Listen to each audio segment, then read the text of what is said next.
Good morning. I have a word of hope for you today. This is called A Broken Spirit. I wrote this post in July of 2015, and it has become one of the top 5 posts in this series. It is a powerful message, and I want to share it with you. This photo speaks to me on so many levels. When the milk is splattered all over the floor and those little eyes are looking at you for your reaction, remember what really matters. It takes 5 minutes to clean up spilled milk. It takes much longer to clean up a broken spirit. The last line says it so well. It takes 5 minutes to clean up spilled milk. It takes much longer to clean up a broken spirit. After 6 years of blogging, I know that I write to a lot of people who sometimes have broken spirits. I can relate, for I am a recovering broken spirited one. On too many occasions have I received a rebuke for my clumsiness. I was expected to be perfect, walk perfectly, sit perfectly, and this Jim, speak up, boy, don't mumble your words. Any time I would fumble, fall, step out of line, or violate any other invisible infraction of which I knew nothing about, I would get a rebuke. So, for all of us with broken spirits and bruised lives, where is the hope? Part of our hope is found in some very fine books.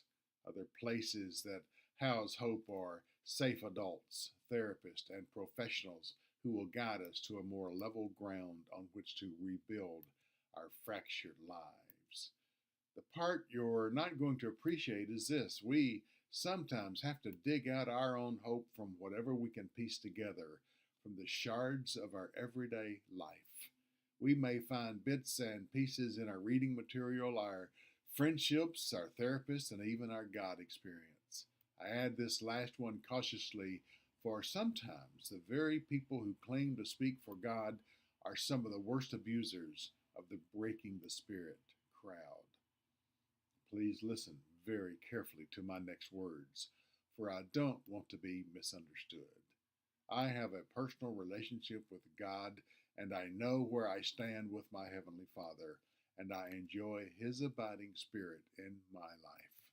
I have been exposed to multiple religious slants, all attempting to interpret God's wishes for how we should conduct our lives. I find many of them harsh and graceless. These teachers and ministers leave most of their audience members living with fear, guilt, shame, and with a broken spirit, much like the little girl in the photo at the beginning of this post. What I have found helpful is this: I have a select few Bible passages that are of great comfort to me, and I have a few affirmations that I resort to when the old recordings haunt my mind. I recently posted some ideas from the book, The Four Things That Matter Most. It begins with 4 phrases that we need to be saying to those especially close to us. Please forgive me. I forgive you. Thank you. I love you. A broken spirited person desperately needs to hear some of these phrases, for their biggest problem is this: they fear they are of no value, they have no worth, and there is nothing much of value that they can offer to anyone. And that breaks my heart. Besides my own very personal Bible verses, I've added to my life a few affirmations, such as I approve of myself. I am a worthwhile human being. I am not my failures. I get better one step at a time. These are not magic elixirs. They have no special magic, for as surely as I gravitate to these thoughts, others of you will gravitate to your own thoughts from completely different sources.